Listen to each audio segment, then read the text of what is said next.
Good morning. It's Wednesday, it's the 3rd of June 2026, and everything that we talked about 4, 5, 6, 7 years ago is coming to fruition, and it's in plain sight, so it can no longer be ignored, and we can no longer be called conspiracy theorists because it's come true. But I'm sure we will find some more conspiracy theories to keep the third dimensional observers happy.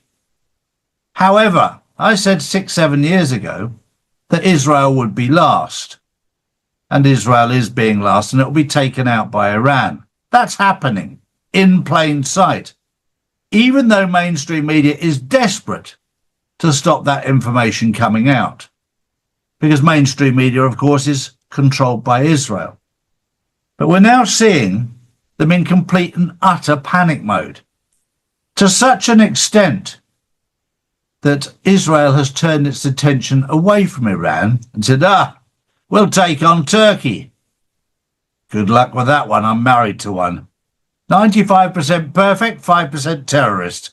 You're up against a bit of war there, I can assure you, speaking from personal experience. Turkey's turned around and said, yeah, come on then.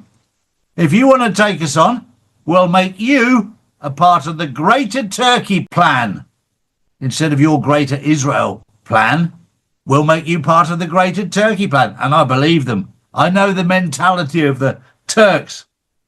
These are very, very strong-minded people. They've been sat back watching what was going on with Iran. And it's very interesting that in these times, Israel's in panic like you've never seen before. And they're going, but they've got nuclear weapons. No, they haven't. It's the same playbook that you used with Iran, Iraq, all of these countries. This is your agenda. It's got nothing to do with fact. In fact, every observer that is independent is clearly stated there are no nuclear weapons. Iran's never had nuclear weapons, while Israel has had nuclear weapons. Iran has not, because there's a fatwa in place to prevent that ever happening. So stop your bullshit and your lies, or you probably just lie until you're taken out completely, because that's what you do. And you only have to look at Ben Gavir's face to realise how much trouble you're in. He's just realised that Trump is not his friend. Morning, Drew. Good morning, Charlie. Good morning, everyone. Riots erupted overnight in several parts of the UK as public anger intensified following the death of 18-year-old Henry Nowak in Southampton. Demonstrators took the streets demanding answers, with clashes breaking out and police deployed to restore order. Now, critics say the case has not received the same level of political and media attention as George Floyd, raising questions about fairness, accountability and equal justice. As investigations continue, pressure is mounting on authorities to provide answers and restore public confidence. This story is developing. Charlie, what's your thoughts? Yeah, this is a very sad case, because it's a very sad case if anybody loses their life. But it's very, very interesting that the focus of George Floyd within the British Parliament, he was mentioned many, many times in the British Parliament. And yet, in Henry's case, he was mentioned 3 times.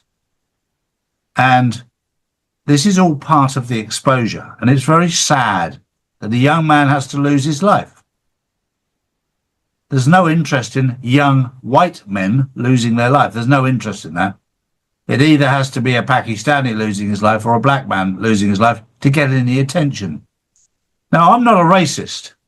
I was actually born and brought up one, but I've learnt a very, very different view on life, that I treat everybody with respect, everybody, no matter what colour, what faith, but I will hold people accountable.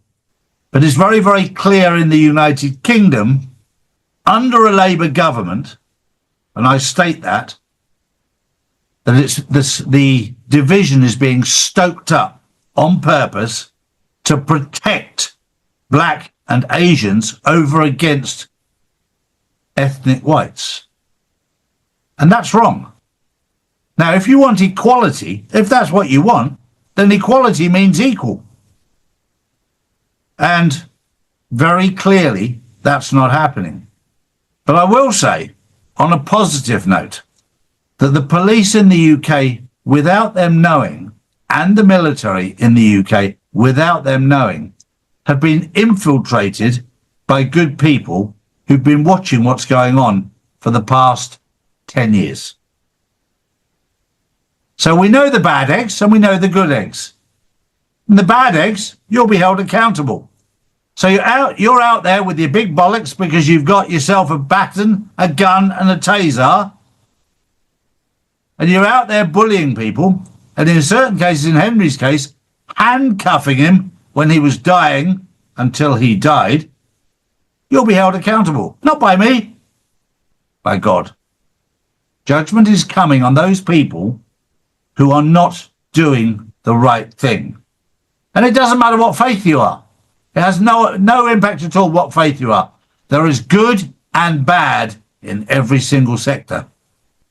It's down to you as an individual. Doesn't matter what church you go to, what mosque you go to, what synagogue you go to. It's you that God wants to save your soul. It's you. So just because you go to a certain place does not give you the right to think, oh, I'm safe. This is a personal link. My next story tickles me because it's the complete collapse of the UN. Donald Trump has pulled America out of the UN.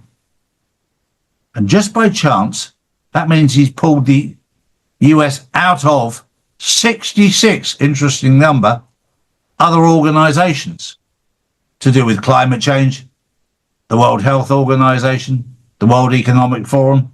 They're all part of the UN.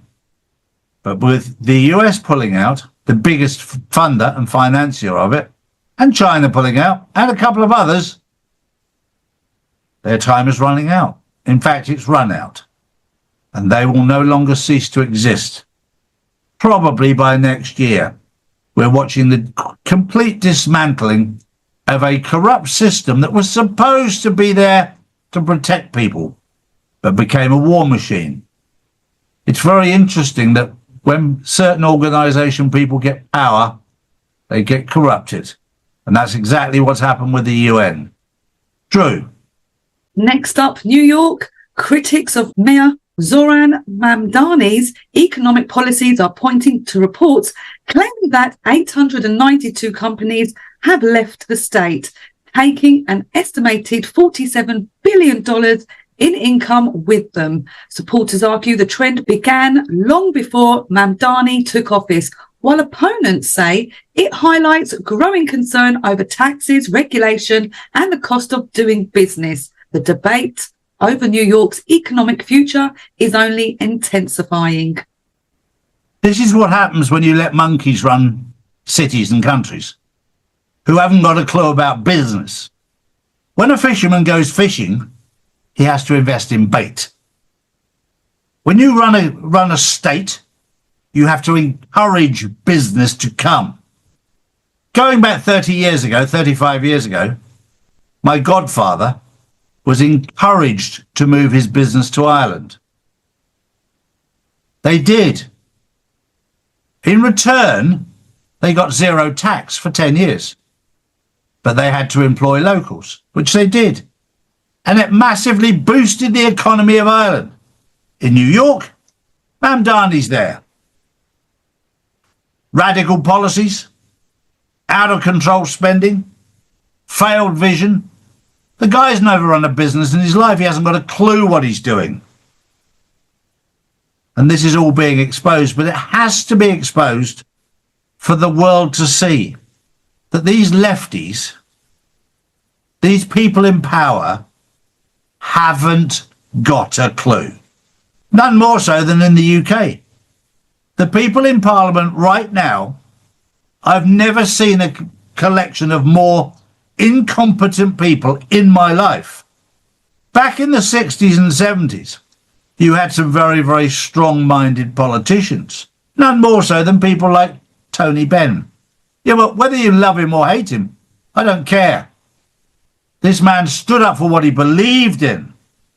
Now, you've got a lot of little puppets in there, most of which, sadly, have very, very strange sexual preferences. I'll put it like that. Do your own research. You don't need me to tell you. Do your own research and you'll find out that you're dealing with at least 50% of the British politicians are involved in things they shouldn't be involved in. I'll leave you with that thought. That was the news on June the 3rd, 2026. The link is in the bio to learn out more about what's going on. And don't miss the Insiders Club with Q&A this evening. We'll see you there. Bye-bye for now. Bye-bye. So if you want to know the truth, come to charlieward.com and see real news daily. And join the Insiders Club, which is live on Wednesdays and Saturdays. Global tensions are rising, markets are unstable, and currencies keep losing value. While governments print more money, smart investors are moving into physical gold and silver. Assets that have protected wealth for centuries. That's why more people are turning to Charlie's Gold to secure their future before the next financial shakeup hits. Don't leave your wealth exposed. Own something real. Own gold and silver. Visit charlies.gold today.